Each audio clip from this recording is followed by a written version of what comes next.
Baik, selamat pagi pendengar Pro1 dimanapun Anda berada. Senang sekali untuk pagi ini kita jumpa lagi untuk forum kedua dengan topik yang sudah kita angkat dari sejak pagi tadi, penanganan kasus korban tanpa identitas. Pagi ini bersama saya Steve Kolibu, kita akan bahas tuntas dengan kedua narasumber yang sudah hadir di studio pagi hari ini.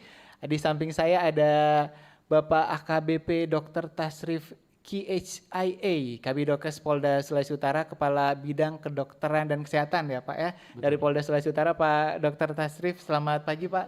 Selamat pagi Pak Steve. Oke, boleh agak dekat ke mic Pak. Baik. Iya, biar masyarakat juga bisa mendengarkan, walaupun juga bisa disaksikan ya. Terima kasih Pak Dr. Tasrif sudah bisa hadir di Pro1 pagi ini. Mudah-mudahan bisa memberikan pencerahan juga, pengetahuan juga untuk pendengar kita pagi hari ini. Selain itu juga sudah ada Kepala Bidang Laboratorium Forensik Polda Sulawesi Utara, Bapak AKBP Hartanto Bisma STMPD. Selamat pagi Pak Bisma. Selamat pagi Pak Steve. Ya, terima kasih juga sudah bisa hadir di sini ya. Terima kasih juga. Soalnya masyarakat juga penasaran. Biasanya kita nonton di film-film atau di serial-serial terkait dengan penanganan kasus atau ada korban tanpa identitas, Mr. X. Kalau misalnya di serial luar negeri itu Jondo atau Jendo, biasanya seperti itu ya kan, dikasih nama seperti itu. Kalau yang belum ada identitas, kita akan bahas terkait hal ini. Pendengar, Anda juga bisa memberikan tanggapan atau pertanyaan Anda di line telepon dan juga WhatsApp 082195835080 ataupun juga di live streaming kami pagi ini di YouTube RRI Manado. Nah, ini banyak masyarakat yang bertanya-tanya karena seperti yang saya sampaikan tadi, biasanya cuma di film-film ini terkait dengan ketika ditemukan mayat tanpa identitas. Itu seperti apa? Ini ke Pak Dr. Tasrif dulu ya, ketika ada apa yang dilakukan nih Pak oleh pihak kepolisian, terutama dari Kabidokes Pak. Baik, terima kasih. Assalamualaikum warahmatullahi wabarakatuh. Waalaikumsalam. Selamat pagi, salam sejahtera buat kita semua. Om Swastiastu, Namo Buddhaya, salam kebajikan. Pertama-tama saya memperkenalkan diri, saya AKBP Dr. Tasrif, sehari-hari sebagai Kepala Bidang Kedokteran dan Kesehatan di Polda Sulawesi Utara. Baik Pak Steve, tadi ditanyakan seperti apa penanganan ya, kira-kira Iya. seperti penanganan jika ada ditemukan korban atau jenazah yang tanpa identitas. Betul. Baik, proses identifikasi terhadap jenazah yang tanpa identitas ini kita bisa awali dengan penjelasan bahwa kejadian-kejadian ditemukannya jenazah yang tanpa identitas itu bisa dari berbagai sumber. Yang pertama mungkin karena adanya penemuan jenazah oleh masyarakat ataupun petugas di suatu tempat yang ditemukan dalam keadaan terjadi sesuatu kepada yang bersangkutan sehingga ditemukanlah oleh petugas atau jenazah tersebut oleh masyarakat. Yang kedua, pada kasus-kasus terjadinya bencana yang mengakibatkan terjadinya jatuhnya korban meninggal terhadap kejadian tersebut. Dua kejadian ini biasanya kita menemukan jenazah yang sudah tidak bisa kita kenali secara visual, ya. Tidak bisa diidentifikasi pas dilihat. Betul, begitu ya, visual Pak? identifikasi atau identifikasi kasat mata ini menjadi terkendala pada kondisi-kondisi jenazah yang sudah tidak bisa dikenali pada keadaan sudah terjadi pembusukan ataupun kondisi jenazah dengan keadaan tertentu yang visualnya sudah tidak bisa kita laksanakan identifikasi. Oleh karena itu kami di kepolisian khususnya di bidang kedokteran dan kesehatan yang membawahi rumah sakit juga, Rumah Sakit Bayangkara, penemuan terhadap jenazah yang tanpa identitas ini kami akan melakukan proses identifikasi dengan ada dua metode. Yang pertama, penentuan identitas seseorang atau jenazah ini kita lakukan secara saintifik, secara ilmiah dengan panduan ataupun protokol DVI. DVI. Terus baik itu yang penemuan jenazah pribadi ataupun yang sifatnya bencana. Dasar pelaksanaan identifikasinya yaitu kita mencari data primer dan data sekunder. Primary identification untuk data primernya adalah kita harus melakukan pemeriksaan yang pertama itu DNA yang bersangkutan, kemudian pemeriksaan sidik jari dan pemeriksaan dental record, rekam gigi. Yang gigi itu Rekam ya. gigi. Itu adalah data-data primer yang kita harus dapatkan, yang kita harus periksa. Selanjutnya itu bisa didukung dengan data-data sekunder. Data sekunder apa itu? Contohnya kita temukan properti yang melekat di korban atau jenazah tersebut, pakaiannya, bajunya, celananya, pakai cincin kah atau pakai gelang atau pakai hal-hal lain, jam tangan dan sebagainya, itu mempunyai makna-makna identifikasi. Kemudian ada juga tanda-tanda tambahan medis, misalnya ada bekas luka, ada tanda lahir, ada tato, itu mempunyai makna-makna identifikasi yang cukup kuat. Itulah yang kami olah nantinya sehingga kita sampai pada suatu kesimpulan mendapatkan identitas seseorang. Saya kira itu dulu kami awali dengan itu. Demikian. Baik. Tapi kalau ini kan misalnya data-data primer yang ada yang disampaikan oleh Dr. Tasrif tadi itu kan kalau di Indonesia belum umum ya. Kalau mungkin di luar negeri kita sudah hampir semua orang udah rekam dental record udah ada semua. Kemudian juga kalau sidik jari rata-rata sudah ya, setiap kali mau rekam sesuatu di Indonesia SIM aja pakai sidik jari, jadi pasti sudah ada. Nah, ada kesulitan nggak Pak Dokter Tasrif ketika ada korban yang belum dikenali, kemudian beberapa data, terutama data dental record dan lain-lain itu belum tersedia secara umum atau common di Indonesia, Pak? Baik, bagus sekali pertanyaannya Pak Steve. Data primer yang kami sebutkan jelaskan tadi 3, dental record, DNA dan sidik jari. Ini memang memerlukan data pembanding, ya. Yang kita bahas yang pertama, DNA. Proses identifikasi dengan pengambilan sampel DNA kepada korban. Ini kan kita harus matchingkan dengan DNA kerabat keturunan langsungnya. Ke atas dan ke bawah. Ke atas berarti ayah dan ibunya, ke bawah berarti anaknya. Paling tidak harus ada dari saudara kandung laki-lakinya. Saudara kandung laki-lakinya. Itu proses untuk pencocokan DNA-nya. Selanjutnya tapi saya kira untuk sekarang kita sudah alhamdulillah sudah sangat maju dalam hal DNA. Dari Puslapor sendiri sudah punya lab DNA tersendiri, kami juga di Pusdokes punya lab, sehingga proses pemeriksaan DNA itu bukan sesuatu yang rumit lagi, seperti kejadian yang kemarin, kami dapat informasi kerangka tulang, walaupun itu belum dipastikan itu manusia, kami sudah langsung berkoordinasi pemeriksaan DNA-nya.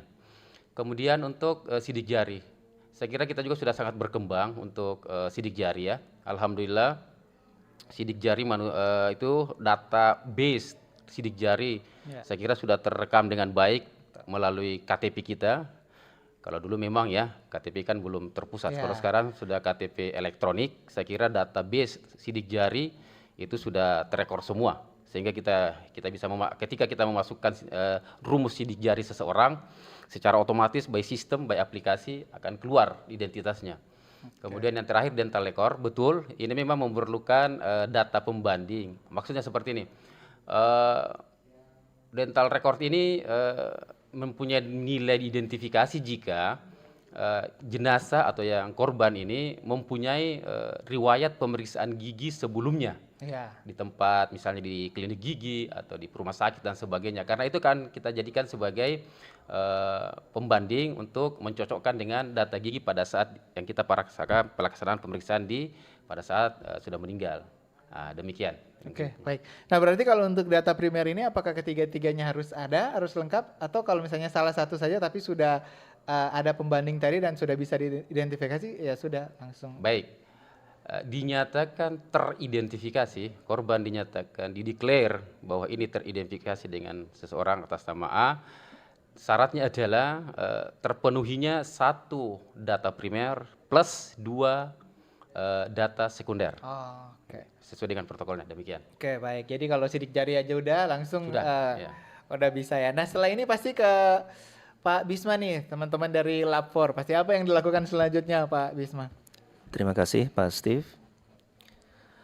Sebelumnya, Assalamualaikum warahmatullahi wabarakatuh. Waalaikumsalam, Pak. Salam, damai di hati, salam sejahtera bagi kita semua. Om Swastiastu, Namo Buddhaya, salam kebajikan. Alhamdulillah, terima kasih atas waktu yang diberikan kepada saya dan Dr. Tasrif Ya. sebagai Kapitokes. Sebelumnya memperkenalkan diri, saya AKBP Hartanto Bisma, STMPD sebagai Kabit Lab4 Polda Sulut yang mengawaki bidang laboratorium forensik di Polda Sulut dengan pembina fungsi di Mabes Polri, Puslab4, Baris Krim Polri. Oke. Jadi kita istilahnya kepanjangan tangan untuk Puslab4 di wilayah, di Polda, di Polda-Polda. Pada intinya kita dalam suatu perkara atau suatu kasus seperti ini, kita harus berkoordinasi dengan beberapa fungsi. Oke. Ketika Pak Steve tadi cerita mungkin di luar negeri sudah jalan ya. Tapi kalau tadi istilahnya kalau serialnya itu CSI. Iya. Nah, kalau John Doe-nya itu korbannya nih yang tidak CSI itu. Nah, ada kalanya kita CSI ini apa? Dan kalau penyidik-penyidik bilang SCI. Nah, CSI dan SCI itu ada beda. Kalau CSI itu Crime Scene Investigation. Nah, itu memang itulah kerjaan kita. Oh. Nah, tapi Crime Scene Investigation itu investigasi olah TKP. Di mana beberapa fungsi harus turun. Seperti itu. Sedangkan SCI memang itulah basis penyidik untuk mengungkap kasus berbasis ilmiah. Nah, itu di situ kita harus di situ aja dulu. Ya. Umumnya di situ. CSI, SCI gitu kan. Nah, penyidik SCI nih gitu. Kita CSI-nya gitu Ya. kan. Nah, itu saling mendukung satu sama lain. Di mana pentingnya ini manajemen TKP. Manajemen olah TKP ini seperti apa? First respondernya siapa dulu? Seperti itu. Nah, Dr. Tasrif bilang, ya, pertama kali kita mengedepankan untuk humanity-nya dulu kan. Oke. Korban dulu nih, seperti kemarin kasus kebakaran. Nah, Polda langsung turun untuk pertama kali apa?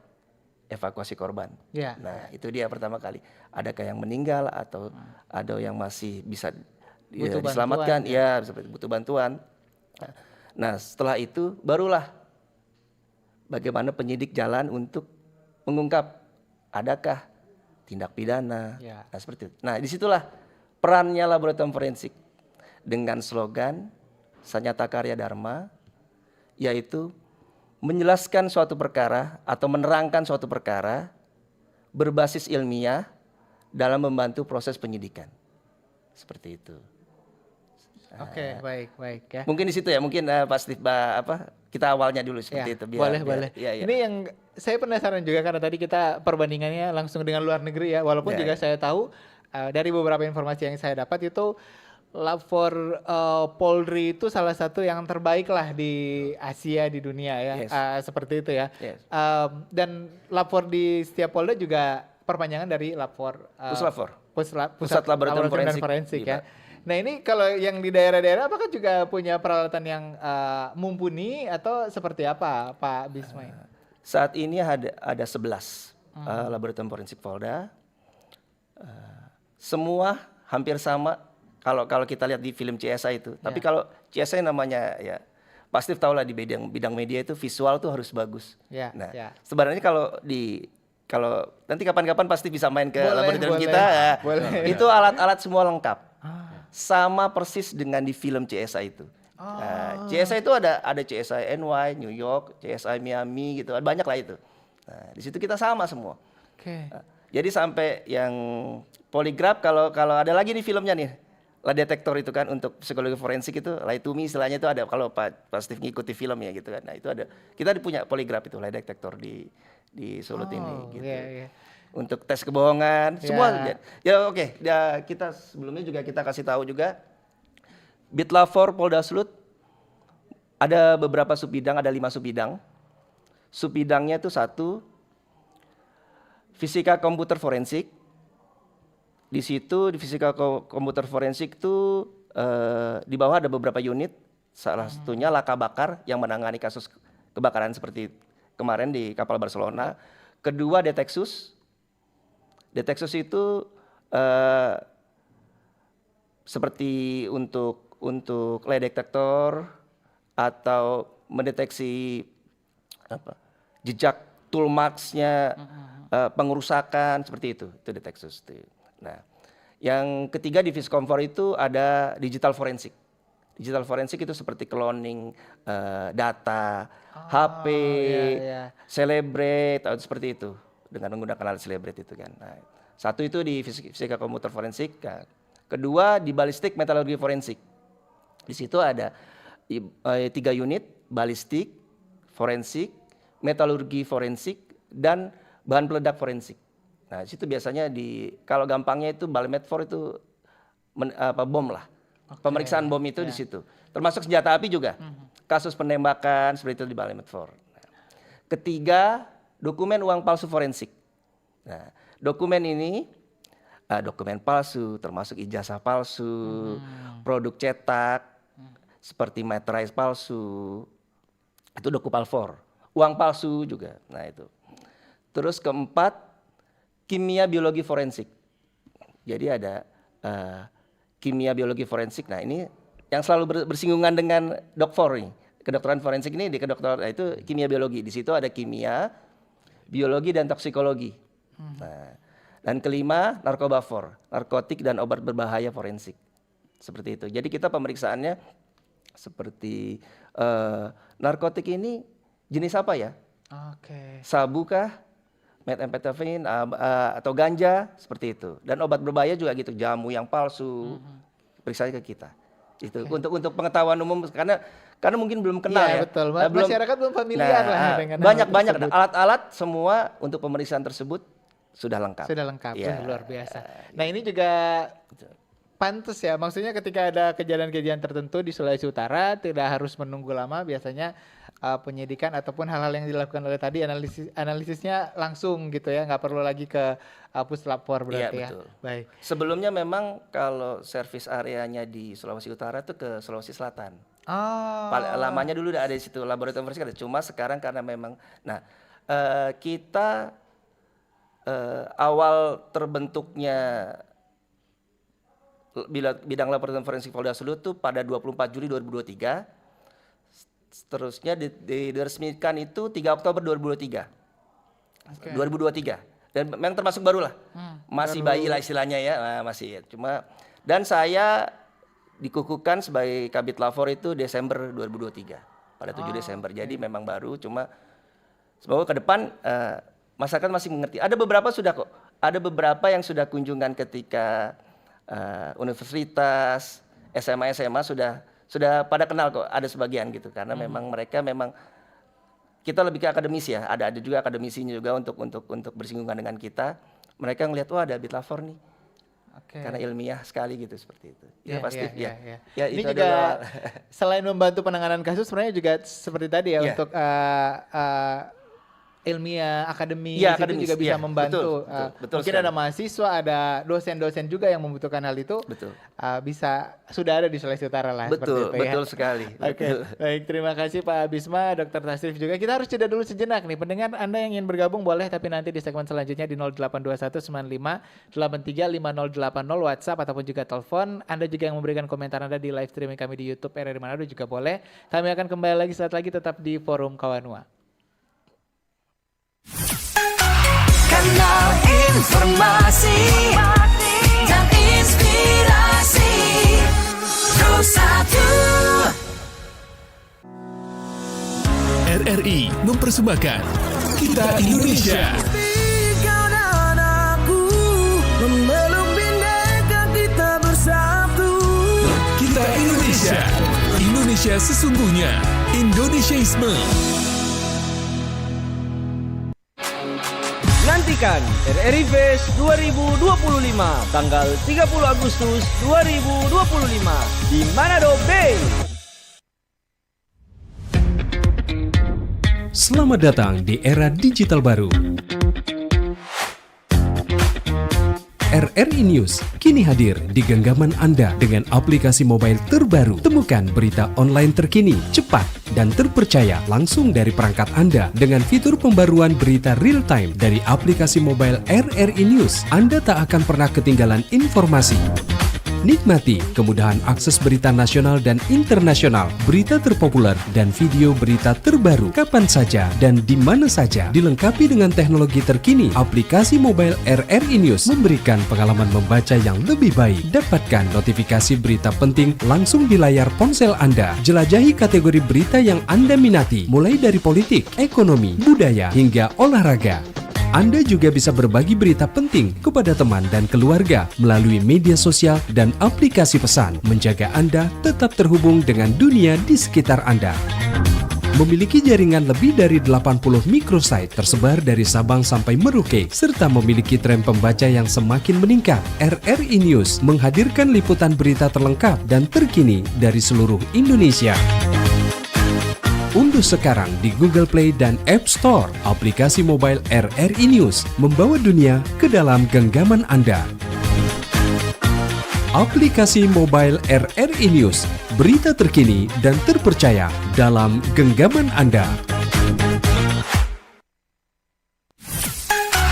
Kanal informasi dan inspirasi Satu.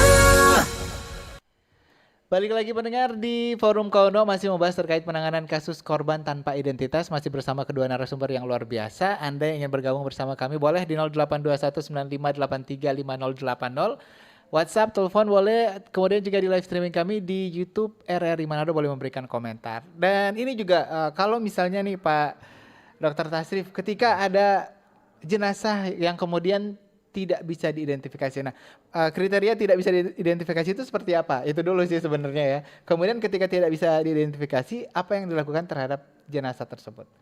Baik, seperti apa kriteria kemudian jenazah disebut, yang dinyatakan tidak bisa diidentifikasi? Tidak Baik, teridentifikasi. Tidak teridentifikasi. Baik, kejadian-kejadian yang menimbulkan korban, di mana korbannya itu pada kondisi, pada keadaan yang tidak bisa teridentifikasi. Beberapa kejadian itu kita sebutkan, misalnya contohnya ada kejadian kebakaran, di mana kondisi, mohon maaf ya, kondisi jenazah sudah dalam keadaan terbakar, betul. Sehingga tersisa kondisi jenazah yang sudah dalam tanda kutip ya sudah tidak layak seperti itu. Betul. Apalagi kalau kejadiannya di daerah publik ya, kita tidak tahu ada siapa saja di situ.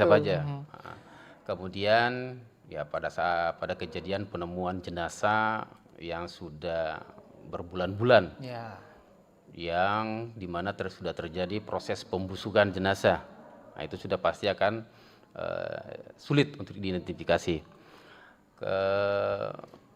Ya sebut betul tadi, pasti menyampaikan, apalagi itu pada kejadian-kejadian bencana di satu tempat umum yang mengakibatkan timbulnya banyak korban dengan kondisi korban yang susah diidentifikasi. Misalnya ada pesawat jatuh dan jatuhnya di pemukiman masyarakat. Nah, di situ akan susah. Baik, pada kasus-kasus seperti ini, disinilah fungsi dan pekerjaan daripada tanggung jawab daripada tim identifikasi yang ada di kepolisian, utamanya yang menjadi bidang kami di bidang kedokteran dan kesehatan. Salah satunya adalah itu. Dalam skop besar jumlah korban yang tidak teridentifikasi ini cukup banyak. Kita pernah dengar ya kejadian Air Asia ya kalau tidak salah ya beberapa tahun lalu, kemudian Lion Air yang mengalami crash, jumlah korban ratusan, sehingga dibutuhkan proses identifikasi yang betul-betul valid. Karena ini berurusan dengan banyak hal. Kenapa identitas seseorang itu sangat diperlukan sih? Itu juga perlu kita pertanyakan, kita jelaskan. Ya karena banyak implikasinya. Yang paling populer sekarang ya implikasi karena asuransinya itu. Hampir semua orang sudah ada asuransinya. Betul. Dan pihak asuransi dalam hal klaim asuransinya syarat utamanya identitas seseorang harus betul-betul pada identitas yang tepat. Kemudian ya termasuk juga implikasi hak asasi manusia. Ya. Ya, kita harus perlakukan jenazah ya dengan pantas, dengan layak. Ya, seperti itu. Bagaimana selanjutnya jika ini sudah ditemukan banyak jenazah yang tidak teridentifikasi? Di sini tugas kami sampaikan tadi untuk memproses identifikasinya itu kami punya unitnya di Bitdokes Polda, di Bitdokes untuk melaksanakan identifikasi. Untuk skala besar yang saya sebutkan tadi, ini menjadi tugas daripada ada satu tim namanya tim DVI Polda Sulawesi Utara, Disaster Victim Identification.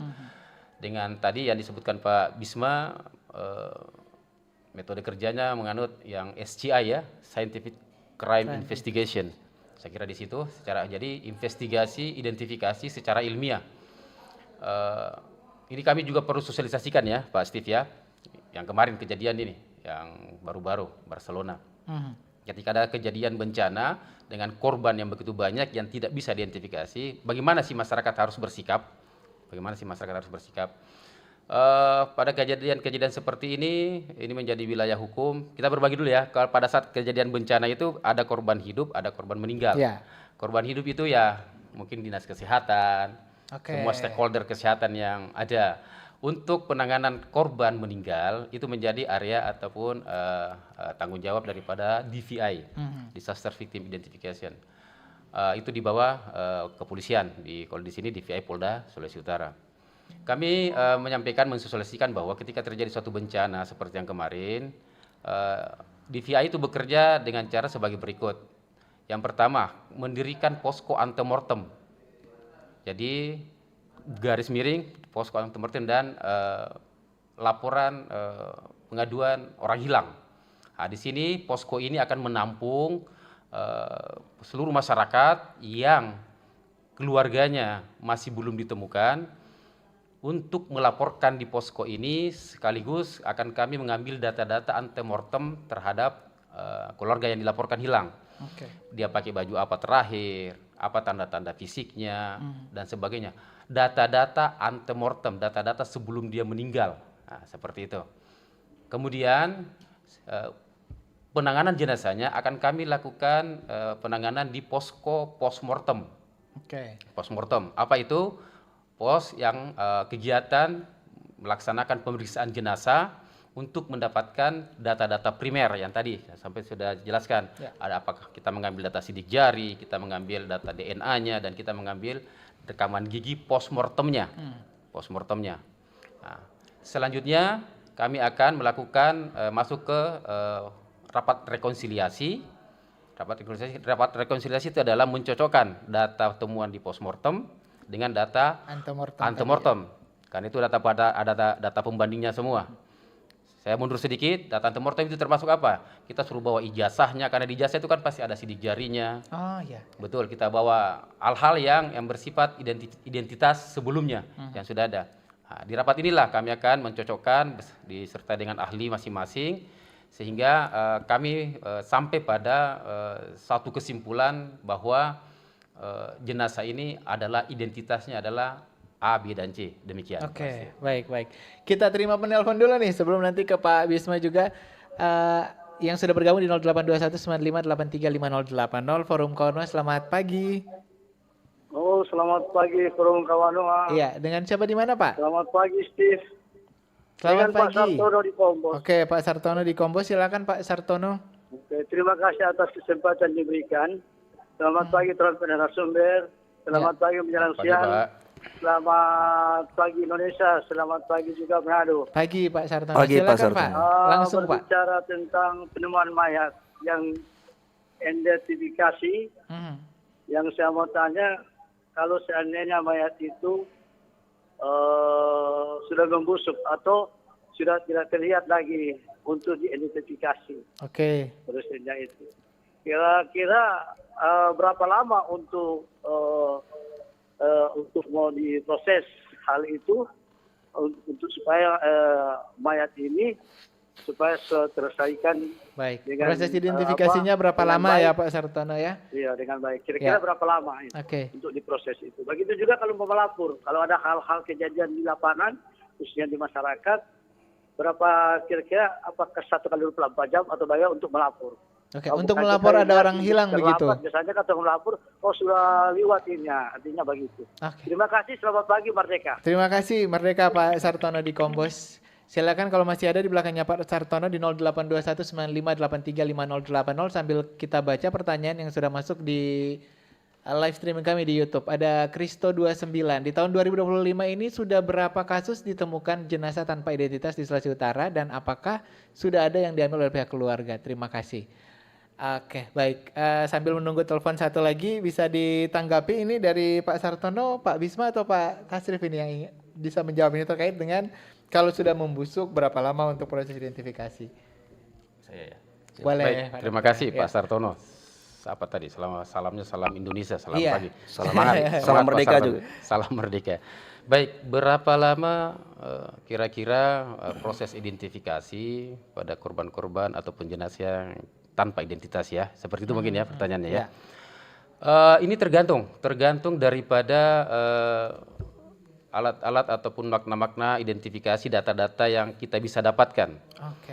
Jika pada pemeriksaan jenazah kita bisa mendapatkan sidik jari, misalnya pada kondisi jenazah yang sidik jarinya masih bisa kita ambil, itu dengan sistem yang ada sekarang, kami juga sudah koordinasi dengan Inafis, sudah ada aplikasinya, dalam hitungan menit keluar identitasnya. Ketika rumus sidik jarinya dan ada rekaman sidik jari sebelumnya, misalnya sudah pernah mengurus KTP atau sudah pernah mengurus SIM, sehingga database sidik jarinya itu sudah terekam secara nasional. Ketika rumus sidik jari yang kita ambil pada jenazah ini kita masukkan ke aplikasi, itu dalam hitungan menit akan keluar hasilnya. Dalam hitungan menit. Seperti yang kemarin kami sampaikan ada 3 jenazah yang menjadi korban meninggal kecelakaan kapal Barcelona. Pada saat setelah dievakuasi ke Rumah Sakit Bayangkara, kami tim DVI langsung bekerja, termasuk dalamnya Inafis. Inafis, alhamdulillah kondisi jenazah masih bisa diambil sidik jarinya. Sesaat setelah rumus sidik jari didapatkan dari Inafis, dimasukkan ke dalam aplikasi, itu dalam waktu 1-2 menit muncul identitas seseorang. Nah, selanjutnya, bagaimana jika kondisi jenazahnya itu sudah lama sehingga Betul. tangannya ini Sidik jarinya sudah sidik rusak. jarinya sudah rusak. Nah, kita langsung beralih ke pengambilan sampel DNA. Sampel DNA. Sampel DNA itu bisa kita ambil dari berbagai macam organ, bisa dari rambut, bisa dari kulit, dan kalau memang itu sudah tidak ada dalam bentuk rangka saja, dalam bentuk tulangnya pun bisa kita ambil untuk pemeriksaan tes DNA. Kita tahu bersama ya, DNA itu sangat spesifik seseorang. Ya. 1 juta orang itu 1 juta berbeda-beda DNA-nya. Nah, memang sehingga ini bisa kita lakukan pada kondisi yang sidik jarinya sudah tidak bisa kita dapatkan. Termasuk nilai identifikasinya yaitu pemeriksaan dental record. Ini juga susunan gigi Bapak ya, Bapak Ibu, susunan gigi seseorang itu sangat spesifik. Person by person itu sangat berbeda.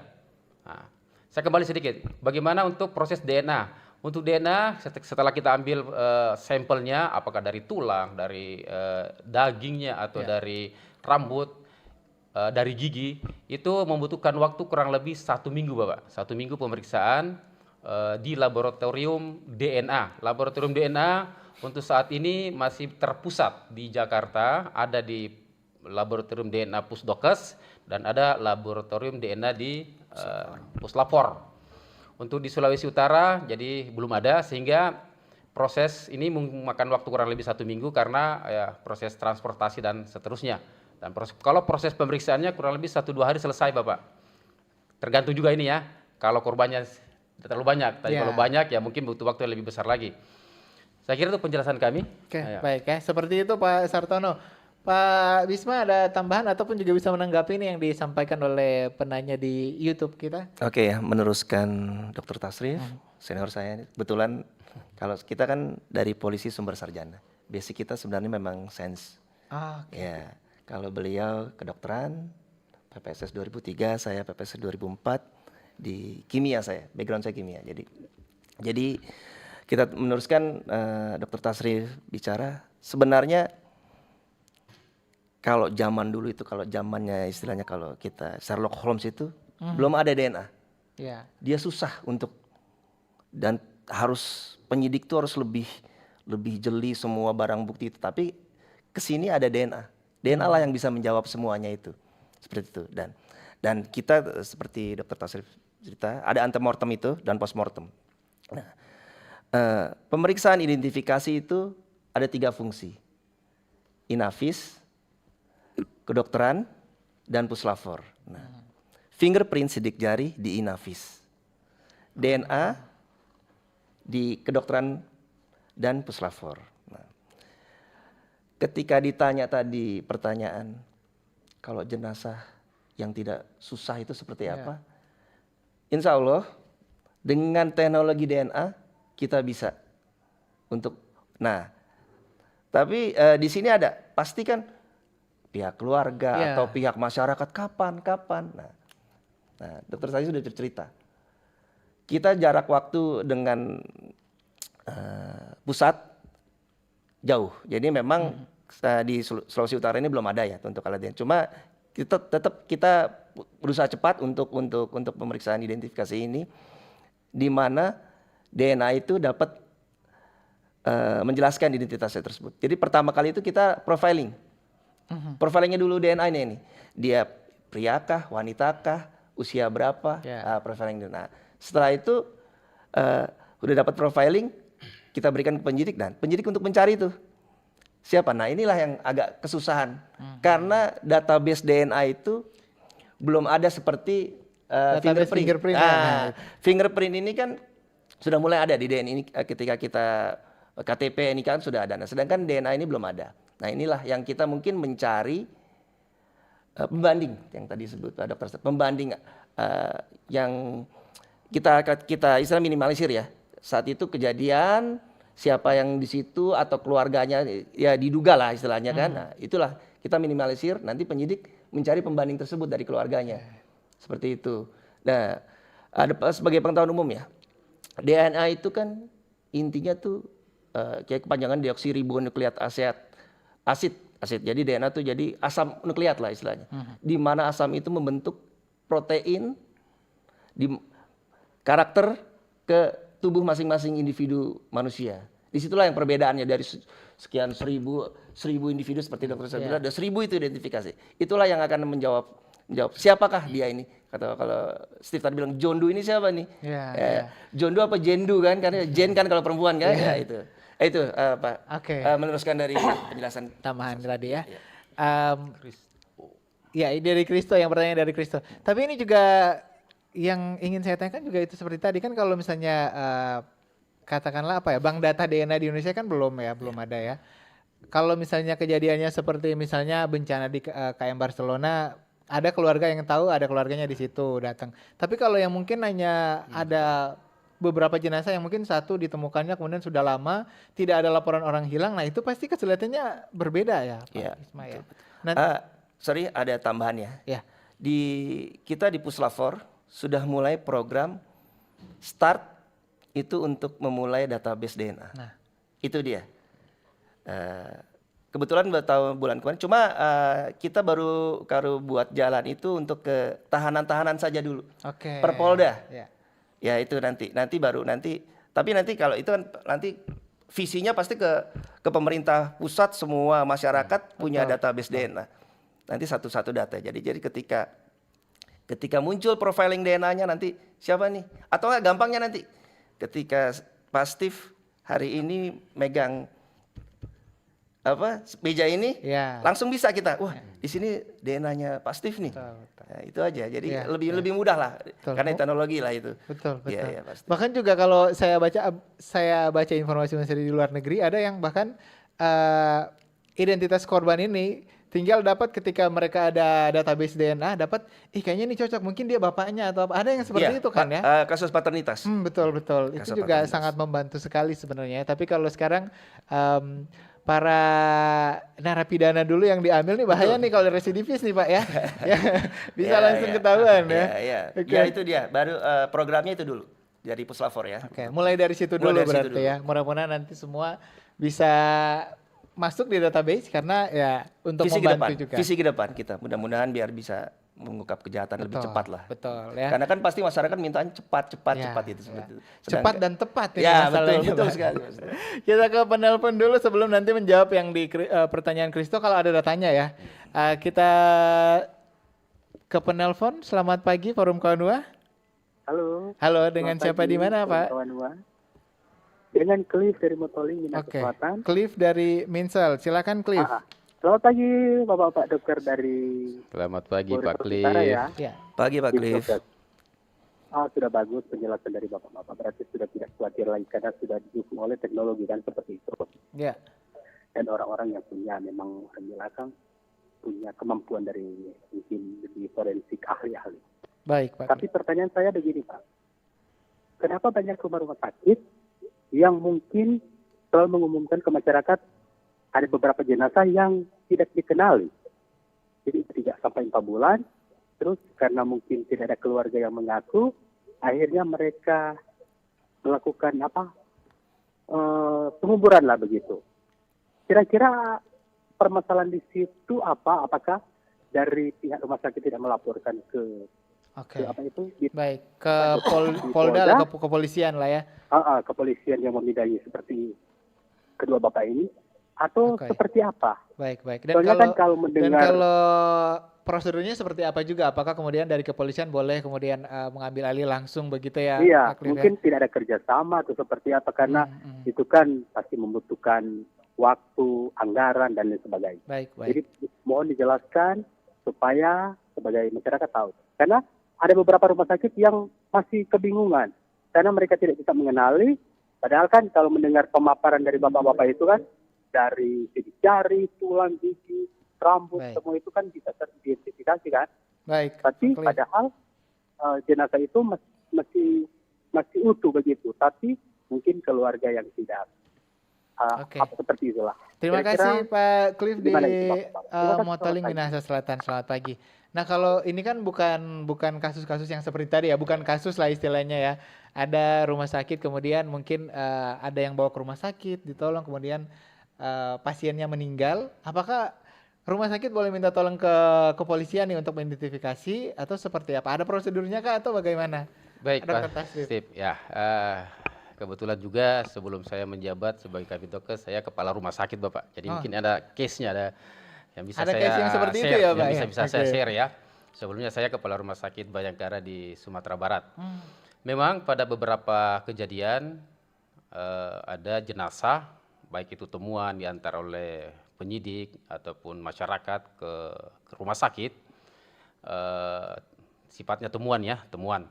Itu diantar ke rumah sakit, kemudian disimpan, kemudian ya sudah sampai di situ saja. Kemudian penyidik melakukan pekerjaan penyidikannya. Untuk pengurusan jenazahnya seperti apa? Betul Bapak, Pak Cliff ya, tadi Pak Cliff, ada ya kejadian memang jenazah dibawa, tidak ada keluarganya, tidak ada juga yang melapor kehilangan keluarga, kemudian sudah berlangsung lama sampai ya berbulan-bulan. Seperti apa menanganinya ini? Yang pernah kami laksanakan adalah begini Bapak, kami berkoordinasi dengan beberapa instansi yang ya stakeholder lah yang berkaitan dengan pengurusan masalah-masalah humanity ya, kemanusiaan. Kami berkoordinasi dengan dinas sosial, kami laporkan Bapak, kami laporkan ke dinas sosial, kami laporkan ke Pemda, dan kami juga melakukan pengumuman di media-media, baik media cetak maupun media elektronik selama kurang lebih 3 bulan. Dalam kurun waktu 3 bulan tidak ada orang ataupun keluarga yang mengaku ataupun mengambil dan menyetujui bahwa ini adalah keluarganya. Kesepakatan kami dengan seluruh stakeholder dari Pemda, dari dinas sosial itu dilakukan penguburan. Yang jelas kita tahu posisinya, kita tahu letaknya di mana, lokasinya di mana, dan masih membuka sampai batas waktu yang begitu lama setelah itu untuk pelaporan orang hilang. Tetapi kita sudah punya database DNA, kita sudah ambil database DNA-nya, kita sudah punya data medical recordnya, dental recordnya, data data-data yang berhubungan dengan proses identifikasi, sehingga ketika ada keluarga yang datang, kita lakukan pencocokan, dan ketika itu match itu kita cocok, nah kita bisa sampaikan bahwa keluarga yang dikuburkan itu atas nama si A. Demikian. Oke, mungkin ini juga sudah bisa menjawab apa yang disampaikan atau ditanyakan di live streaming ini ya, yang Ever Paul ini ya. Bagaimana penanganan jika tidak ada keluarga atau kerabat yang datang sama sekali, itu bisa sedikit menjawab ya. Baik. Nah kalau yang tadi yang dari Kristo ini ada datanya nggak Pak di Sulawesi Utara? Pak Bisma atau Pak? Saya 2025 yang kami punya data penanganan proses identifikasi baru yang terjadi kemarin. Ada 3, kemudian ada 2 laporan orang hilang. Baru itu Bapak yang ada data sama kami. Demikian. Baru ada 2 berarti ya? Iya. Baik, dan setelah ini nanti masih ada program baca lain, jadi kita langsung ke pertanyaan selanjutnya. Kalau masih ada penelpon, kita tunggu satu penelpon terakhir di 082195835080 dari Janari. Kalau orang itu nggak bisa diidentifikasi dalam waktu lama, biasanya apa yang terjadi? Nah ini tadi juga sudah disampaikan ya. Oke, baik. Tadi juga sempat disinggung oleh Dr. Tasrif terkait dengan koordinasi. Nah kalau koordinasinya seperti apa Pak Bisma? Terutama ketika ada terjadi musibah, kecelakaan seperti kemarin, kemudian juga ketika ada bencana, apakah sudah ada prosedurnya ini yang dilakukan oleh pihak kepolisian?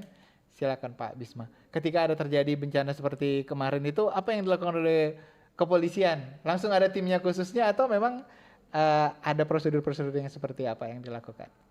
Oke, Pak Steve. Seperti yang saya utarakan di awal, di situ pentingnya manajemen TKP. First responder siapa dulu? Nah, nanti ada manajer olah TKP pertama siapa nih? Seperti itu. Jadi ketika kejadiannya di perairan, siapakah yang berwenang? Nah, yang berwenang inilah manajer olah TKP inilah yang memanggil fungsi-fungsi. Itu pertama ya. Ketika yang pertama apa nih? Humanity-nya dulu kan, evakuasi korban. Oke, nanti tapi di mana beberapa fungsi ini termasuk Dokpol, termasuk Inavis juga, dan kami dari laboratorium forensik harus mengerti saat evakuasi korban seperti apa hingga tidak merusak barang bukti nanti yang digunakan oleh penyidik sebagai tindak lanjut penyidikan. Seperti itu. Jadi kayak evakuasi korban seperti apa? Barang bukti yang di TKP harus seperti apa, status quo-nya seperti itu. Jadi semua fungsi jalan, tapi pentingnya itulah manajer olah TKP. Siapa yang leadingnya itu siapa? Itu. Nanti kalau ketika tidak ada leading ya memang agak tumpang tindih kemana seperti itu Pak Steve. Jadi insya Allah kita dalam manajemen olah TKP sudah jalan lah. Sudah ya, jalan. Kepolisian Republik Indonesia berarti aman berarti ya. Aman. Biasanya kan kalau ini karena referensi saya untuk kepolisian biasanya di film ya. Biasanya ada yang lebih bertanggung jawab, tiba-tiba ada yang datang. Kalau di Indonesia enggak ya, sudah ada first respondernya siapa, kemudian tinggal diatur dulu skala prioritasnya yang mana. Betul. Nanti ada kali juga kayak kalau Pak Steve pernah nonton kita ini di balik ini ya, dia di luar aja. Ada namanya film The Bone Collector itu. Pernah nonton? Belum. The Bone Collector pengumpul tulang gitu kan. Iya. Tapi pasti kalau referensi pasti aktrisnya siapa? Angelina Jolie pertama kali di situ. Angelina Jolie dikenal di situ di The Bone Collector. Nah, dia sebagai polisi yang berada pertama kali untuk TKP. Apa yang pertama kali dia lakukan? Dokumentasi. Disitulah first responder namanya. Betul, di situ nanti. Nah, penyidiknya lagi di luar itu dia kasih tahu tuh step by stepnya apa yang harus diambil saat kejadian TKP di situ. Itu Angelina Jolie di situ, di boarding collector. Oke, Pak, ini referensi ya. Kita terima penelpon terakhir dulu untuk pagi hari ini. Forum Kawan Dua, selamat pagi. Selamat pagi, Steve. Iya, dengan siapa di mana, Pak? Selamat pagi dulu Bapak Dr. Tasya dan Bapak Risma. Selamat pagi Ini Bapak. dari Pak John Timbar Kawangkoan. Oke, Pak John di Kawan-Kawan. Pak John, karena Selamat penelpon pagi, terakhir, Bapak. Sehat? singkat saja, Pak. Iya, singkat. Oke, Saya silakan mau Pak John. tanya, kira-kira Bapak Dokter, ada juga jenazah yang tidak dapat dikenali, sekalipun kita sudah ada teknologi yang canggih. Kira-kira kalau dia berapa tahun baru ketemu, apakah memang bisa dikenali atau nyanda itu tidak lagi? Oke. Karena memang ada jenazah yang bertahun-tahun Baru tidak ditemukan ya Pak John ya. tidak diketemukan. Kira-kira dia diketemukan tapi tidak dikenal. Apakah sebagai pencari itu identitas itu jenazah itu bisa dapat mengenali mereka? Kalau mereka dikenal dengan DNA yang gimana? Karena DNA itu di apa tadi Bapak sidik jari itu rambut. Karena kira-kira dorong Bapak pernah temui bertahun-tahun ada jenazah yang bertahun-tahun yang diidentifikasi, apakah masih dikenal atau sudah tidak? Baik, Pak Cuma John. itu, terima kasih Pak Dokter. Shalom. Terima kasih Pak John di Kawan-Kawan, itu jadi penelpon yang terakhir. Tadi juga saya baca yang di WhatsApp juga, kalau masih ada ini Aprili di Kombos. Bagaimana tanggapan dari kedua narasumber kita tentang adanya kemungkinan tindakan kriminal yang dialami korban atau jenazah yang tidak dikenali? Terima kasih. Baik, tadi sebenarnya kalau pertanyaannya Pak John sudah sempat disampaikan oleh Dr. Tasrif ya. Sebenarnya tulang juga kita bisa ambil untuk sampel DNA ya, Pak Dokter ya. Boleh selama organ yang masih ada dan yang kita tahu betul gigi dan tulang itu termasuk organ yang bisa bertahan sampai lama. Gigi, tulang bisa menjadi sampel pemeriksaan DNA Bapak, bisa. Jadi kita bisa profiling seperti yang disebutkan tadi, sehingga kita bisa tahu rumus DNA-nya, dan ini menjadi data primer dalam rangka proses identifikasi. Ketika ada yang melaporkan dan kita cocokkan dan itu match, secara ilmiah kita bisa memutuskan bahwa yang bersangkutan identitasnya adalah si X, demikian. Oke, baik ya. Kalau dari Pak Pak Bisma boleh juga sekalian menanggapi. Ya, meneruskan saja dengan dari Dr. Tasrif ya. Kita pasti profiling DNA-nya dulu. Pasti dapat itu. Profiling DNA tuh jadi kayak strukturnya tuh kayak tangga, helix. Nah, itu. Kalau nanti ada di situ ada, itulah profiling DNA seseorang. Dari awal dia terbentuknya proteinnya di tubuh manusia itu dia seperti itu. Nah, nanti ketika dapat profiling, ya kita simpan dulu di database. Nanti penyidik jalan. Misalnya kita temukan di wilayah mana lah, misalnya di Sulut atau Kawan-Kawan nggak ada, atau di Bitung nggak di situ. Nah, di situ di sekitar situ dulu. Nanti ada proses penyidikan lah. Di situ dia apakah dia seperti itu. Cuma kalau nanti lebih asik memang kalau ada ketemu di antemortem di situ kan masih bajunya masih ada. Nah, nanti ada beberapa kasus saya hampir lupa ya, ada dia masih bajunya masih melekat. Cuma dikubur di dalam tanah itu seperti itu. Nah, ada foto juga seperti juga antemortem juga itu kan, data antemortem dokumen foto tuh foto terakhir atau dia foto di medsos kan pasti ada tuh jam sekian tapi terus temannya kasih tahu bahwa hilang nih. Nah, terakhir dia terlihat dengan kaos ini seperti itu. Cuma paling penting kalau hanya tulang, ya itu dia kita profiling DNA dulu. Nanti ketemu karakteristiknya. Seperti itu. Ya. Kalau dari Ibu Aprili ada yang mau ditanggapi? Nah, di sini juga asik juga sebenarnya ya. Ketika ada tanda-tanda kekerasan yang terjadi, pasti kelihatan.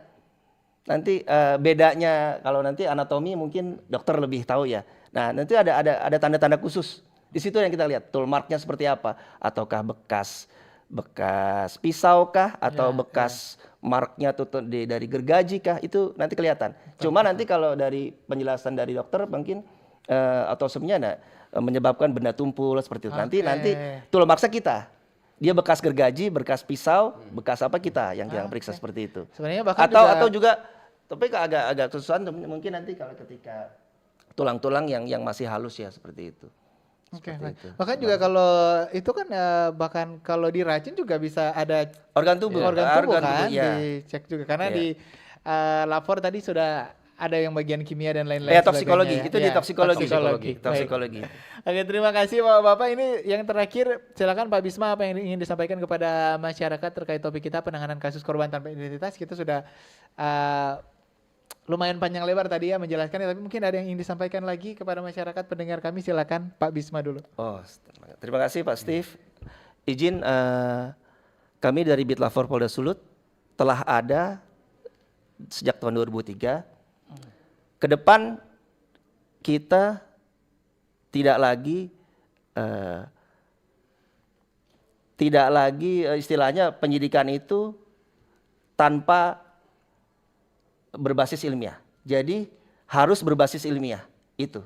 Apapun itu, barang bukti itu bisa berbicara dengan basic ilmu tergantung bidangnya atau di kasus apakah itulah. Jadi kita ada 5 subbidang seperti yang saya utarakan tadi itu. Insya Allah ke depan semua penyidikan berbasis ilmiah. Karena kita bukan lagi bantuan teknis. Ya. Kita adalah pilar utama dalam proses penyidikan. Disitulah nanti kalau zaman dulu mungkin istilahnya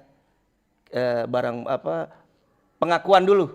Nah, di sini bukan pengakuan dari tersangka atau apa gitu kan. Kita kedepankan dulu bukti ilmiah. Di situ semoga ini menerangkan suatu kasus yang istilahnya gelap. Jadi kita Sanyata Karya Dharma intinya menerangkan suatu perkara, jadi biar jelas. Betul, itu Pak Steve. betul ya, karena Ya. dengan sains, dengan ilmiah itu nggak ada yang bisa dibantah ya, Iya, karena betul. itu jelas sekali. Jelas bisa- sekali sudah. Ya bisa terbantahkan. Terima kasih Pak Bisma. Iya. Pak Dokter Tasrif silakan dokter. Ya, mungkin singkat terakhir sosialisasikan teknik identifikasi terhadap korban yang tanpa identitas saat ini sudah berkembang maju, sudah dengan didukung dengan teknologi sehingga penanganan korban terhadap penanganan korban yang tanpa identitas ini saat ini sudah semakin baik. Kemudian kami menganjurkan saran kepada masyarakat, bukan berharap ada bencana, bukan berharap, cuman ketika ada pemeriksaan, salah satu data primer yang bisa diusahakan itu adalah pemeriksaan dental record. Jadi mudah-mudahan kalau ini disempatkan bisa ke dokter gigi mengambil data dental recordnya. Kita tidak sekali lagi tidak berharap ada bencana, cuman itu adalah salah satu data primer yang sangat kita butuhkan dalam proses identifikasi. Demikian. Baik, terima kasih Dokter Tasrif, terima kasih sekali lagi Pak Bisma juga, terima kasih sudah hadir di Forum Kaum pagi hari ini. Untuk Anda juga pendengar, pemirsa juga terima kasih sudah menyaksikan, mendengarkan kami di Forum Kaum penanganan kasus korban tanpa identitas. Tidak perlu khawatir lagi ya, selagi kita punya ataupun juga Bapak-bapak ini punya data-data yang luar biasa. Lapornya sudah bagus, lab dokesnya sudah bagus, jadi tinggal bagaimana kemudian nantinya ya. Ditunggu Pak Steve di laboratorium forensik. Siap. Nanti kita tim RRI akan main-main.